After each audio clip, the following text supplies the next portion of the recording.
Hello and welcome to the After Show Afterthoughts. My guest is Ludovica Villar Hauser. We did an hour on Lynnie Godfrey Straight No Chaser. She was absolutely wonderful, and the arc that she built for us with her life. And now you get a chance to see her live. And we still have a little bit conversation that I want not to hold her any longer, but I just tell me, one of the things that that we talked about so much was the arc that you built from Europe to the United States. What would you say is your favorite theatrical memory? Oh my goodness. Oh, that's so hard. Oh, can't I have a few favorites? Yes, you may. Yes, you may. You may. Okay. Count down the third, third, 3, 2, 1. 3, 2, 1. Well, one of my favorites is The Countess by my husband, Gregory Murphy. It's very funny because obviously he wasn't my husband. In fact, we didn't really like each other in the beginning. Oh, really? And you met him here in the United States? Yes, I did in 1995. I mean, we did like each other, but not like that. But anyway, I had optioned his play before I even met him. And I fell in love with his play, quite frankly. It's about art critic John Ruskin and pre-Raphaelite painter John Everett Millais and Ruskin's wife, Effie. And the story is actually based on a 40-year scandal in England during the time of Queen Victoria. John Ruskin had been married to Effie for 6 years and their marriage had never been consummated. And so if you think about it, that's where church and state agree. It is the only place church and state agree, which is a marriage that's unconsummated is not a marriage, which is how she was able to get out of the marriage with John Ruskin, and a year later married John Everett Millais, and they had 8 children. So clearly the problem was not hers. No, it wasn't.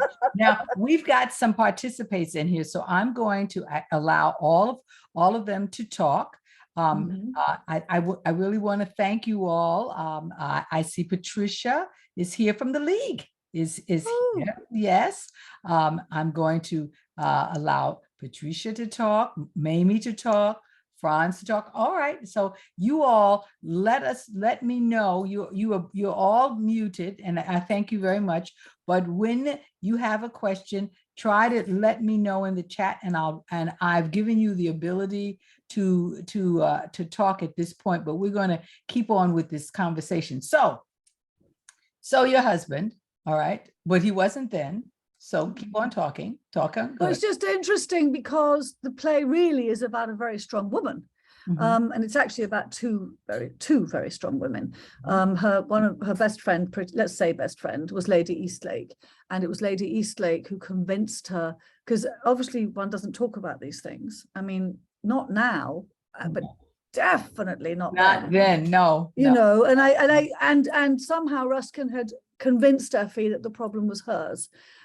Maybe she smelled, or maybe she was deformed, or maybe something like that, you know.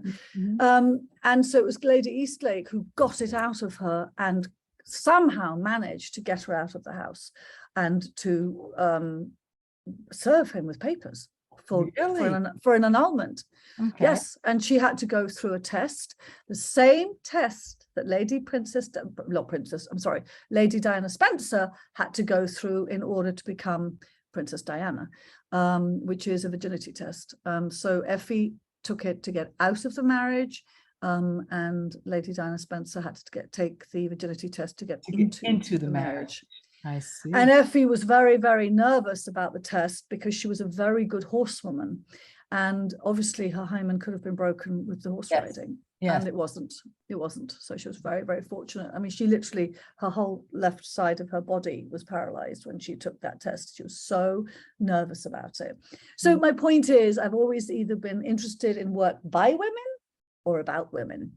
I see. And that's one of my favorite, experiences. Well, that's what that parody showed me that, though. I mean, all your concern about women, people identifying as women, all of those things really were it's very important to you to give a voice to all those sectors. And I respect that so much because it's not anything that people do all the time. And, but I want to hear a little bit more about the husband. What about the husband? Do you know, one day, we had a problem at the league and somebody had forgotten a banner and we needed it for an event. And I had one at the house because I'd done an event the week before or something. And then I called up Greg and I said, Greg, could you do me a huge favor? Would you mind bringing it? And of course he did. He's very kind. And then Elizabeth Hess, who's one of our members, goes, oh my God, you're real. Yeah. Because I was always around on my own, because I figure we're working. Yes. Well, I get the same thing. I mean, I talk about Carl, but nobody sees Carl. And, when he was working, before he retired, he was always gone. He was always doing what he was doing. And then I was doing what I was doing. And then we'd meet together. And then he'd come into a performance and he'd go, oh, really? He's for real. And I go, yeah, he's definitely for real. Believe me, he's a lot of trouble. He's for real. Yeah, and because of course they thought I'd invented him. Yes. I don't know why, but that's what they thought. Yeah. Anyway. All right. So that's one good. Okay, that's favorite moment. What's another favorite? Well, obviously, Long Day's Journey tonight. Yes. I mean, that was, and again, it's really primarily about a woman. I mean, it's yes, it is. Not just, but for me, mm-hmm. that was the primary story, mm-hmm. And how the mother's journey had affected, and how obviously everyone affects everyone else in that family. It's obviously not just one story, but it stems from the one very important story, which is the mother. Yeah. And I remember when my mother came to opening night, she said, I don't understand why you put our family on stage. I said, excuse me, my father's not an alcoholic and my mother's not a junkie. I mean, and my brother's not an alcoholic. I didn't quite understand. Yes. But I think she meant some of the emotional stuff that somehow, some of that story, well, if a play is good, it's going to hit people. Yes, you can relate to it, whether it's the specifics or not. Right. It's right. strong enough so that you go, I understand, or I know those people. I know those people. Exactly. Oh my gosh. Yep. Do you have one more? Yes, Arlene Hutton, who's a league member, except at the time, I don't remember if I was a league member at the time or not, I don't remember. At the Cherry Lane, we did As It Is in Heaven, which is about the Shaker community, all women, and that was a tremendous play. So, again, it's either by women or about women. That's always been my thing. Do you think that you'll ever redirect maybe Long Day's Journey? Would I ever redirect it? It's done quite a lot. I know, but there are a lot of different interpretations of it, and yours is so special. I mean, it's such a special thing in your life. It is. Oh, absolutely. I don't know. I'd have to think about it. I'd like to do the Countess again. Would you? Okay. Yeah, I would. I think it's a beautiful story. Yes. I think it says a lot about women. Ruskin idealized women. I mean, that's the central theme, on a pedestal. Yes. And yet he couldn't deal with the human side of her and the emotional aspect and what he was doing to her, emotionally. And so that is, I mean, I remember once we did something called Victorian Nights on a Wednesday night. It was very funny. So apparently a Wednesday night in theatre is actually a really hard night to fill. And I would imagine, because it was very interesting. So our matinees were filled. And then lighter audiences for the evening. And we thought, my God, we have to do something. And our publicist at the time, Beck Lee, very, very good, Media Blitz, he said, let's do a weekly, Victorian night. And I thought, oh, mad. That's a ton of programming. Well, we did, and we did it for a long time. And we moved twice. We started in my theatre. At the time, I had a very small space, the Greenwich Street Theatre. Then we moved it to the Beckett on Theatre Row, and we actually closed the Beckett. We were there for 10 months on a stay of execution, because every single month we'd have to, can we stay another month? Can we stay another month? Because they were going to renovate and do that whole construction thing, renovation that they did on Theatre Row. And then we moved to the Lambs Theatre. And we weren't the last play there. We were one of the last before it became a hotel. It's a Stanford white building, beautiful, beautiful building. Anyway, why am I saying this? Oh yes, Victorian Nights. And so one of these, so I'd always kick it off by saying the Princess Diana story about the virginity test. And I'd say, so how much has changed and how much has stayed the same? Because the topic of women's rights. And one woman I remember said to Greg, because they'd meet the actors, they'd meet designers, they'd meet whoever was around, playwright, and they'd said, "Are you listening under my bed?" I thought, wow, it's a really giveaway question. Gosh, it's so revealing how with people. So all right, so those are your fabulous one. What about the saddest moment in theater? Well, the Countess was one of my saddest moments because, it ran for 2 years. In many ways. Ran for 2 years in New York, like I said, 634 performances, went to 3 different spaces, 3 different theaters. We took it to London. Oh my God, it tanked. We got universally trashed. I think we got 1 rave review, 1. And I remember I was in the bathroom, washing my hands in the ladies' room, and this woman said to me, "It's really good, isn't it? They've trashed it, haven't they? They trash everything that's really good." And I thought that was so kind of her, because I think it took a while for the play to warm up. I think on opening night, when they came, it probably wasn't very good, unfortunately. And there are a lot of reasons for that. I remember Francesca Annis, who's a very well-known actress, and in England in particular, and she's really quite an amazing actress, person, everything, artist. And she said to me once, because I was producing and directing, and she said, "How do you do both jobs? Who do you talk to?" I didn't even understand the question at that time. I do understand it now, I have to say, because that experience was negative in the sense that, things had really changed in London, and now theatre owners do what they do here, which is basically, who are the stars, who are the names, we want the names. And so it was really casting by numbers as opposed to casting from the heart, casting what really ought to be. And so it was an experience that taught me that I'm actually not interested in commercial theatre. It doesn't mean that you can't hire me, thank you very much, hint, hint, hint. Yes, as a director, yes. But to produce and be in those meetings, when they talk about it as a product, I understand it is a product. I understand it's a business. I understand we need to sell tickets. But there was a very distancing thing. And also, it's kind of disappointing sometimes sitting in those meetings because they talk about it in the same way for every project. And I don't think every project is the same. Every project is different. Every artist is different. Every playwright you work with is different. And there has to be a different approach. Yes. So in that way, I'm still the outsider. Well, that's what I see in you then, because I'm the outsider too. It's just so personal for me. And when it is relegated to the business part, I'm married to a financial analyst. So everything that I do, Carl goes, well, practically, I said, if I had listened to you, I would have never gotten to Broadway, never been on television and film, because you practically, what he thinks is, he worked for the largest corporation in the world for 35 years, Exxon was. And so I said, no one says no to Exxon. So you don't understand that there are compromises that one must make. I can't just say no to everyone. Recently, I've been saying no a whole lot, and I got to, watch that part. But you have to, and it's not logical. Sometimes you have to do it because your gut tells you, this is something I have to do. I have to do this.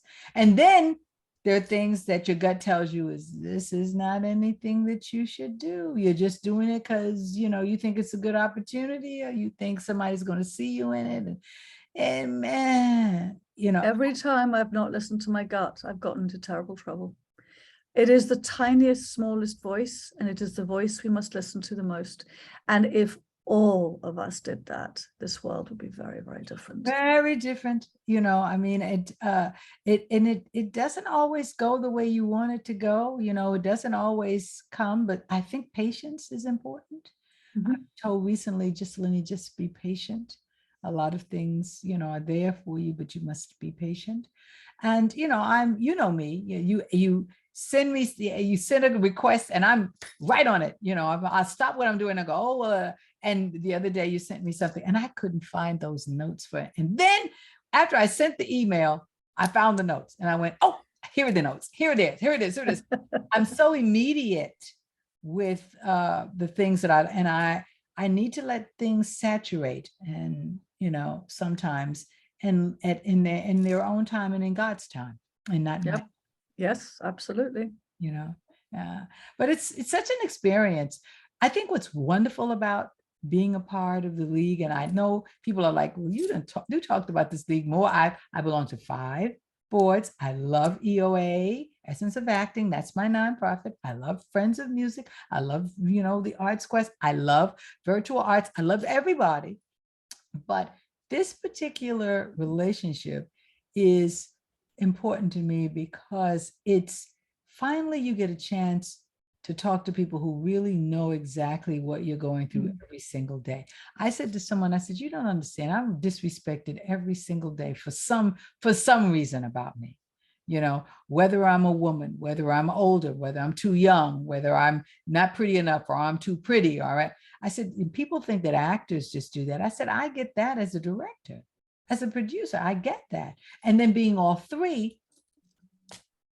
and you can't talk about it to a lot of people until you go into a room with a bunch of women who get it the same thing. And we go, yes, okay, I'm not the only person in the world. Okay. It's great. It's been great. Well, now our participants, do you all have anything that you want to say? I mean, I've given you all the ability to talk, but everybody's muted themselves.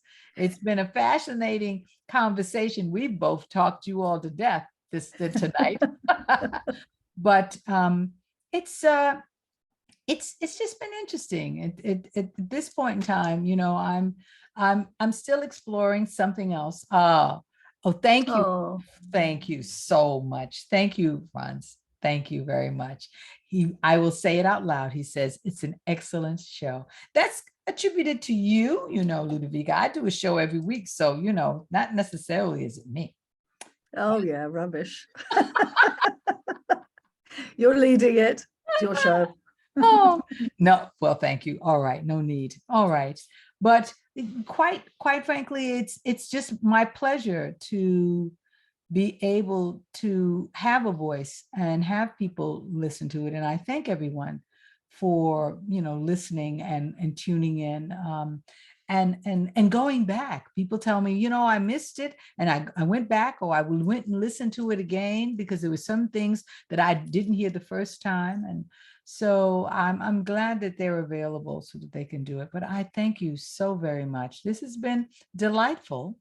Thank you. I thank you for inviting me. I've really enjoyed it. Oh, I'm glad. And so I'll see you soon. We have business. Yes, we do.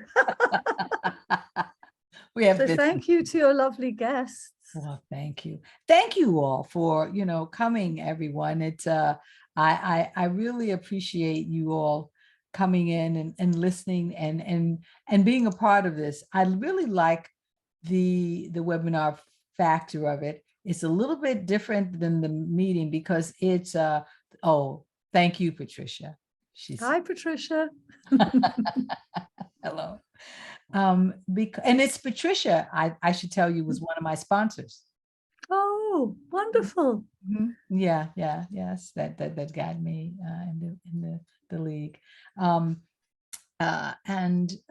It's just been a good journey. And I continue on. I keep on peeling the onion and trying to find different layers of things that I'd like to do, and being around people who make me feel really good about myself. As Andre DeShiel said, you know, I want to be in a place where when I walk in the room, people's eyes light up.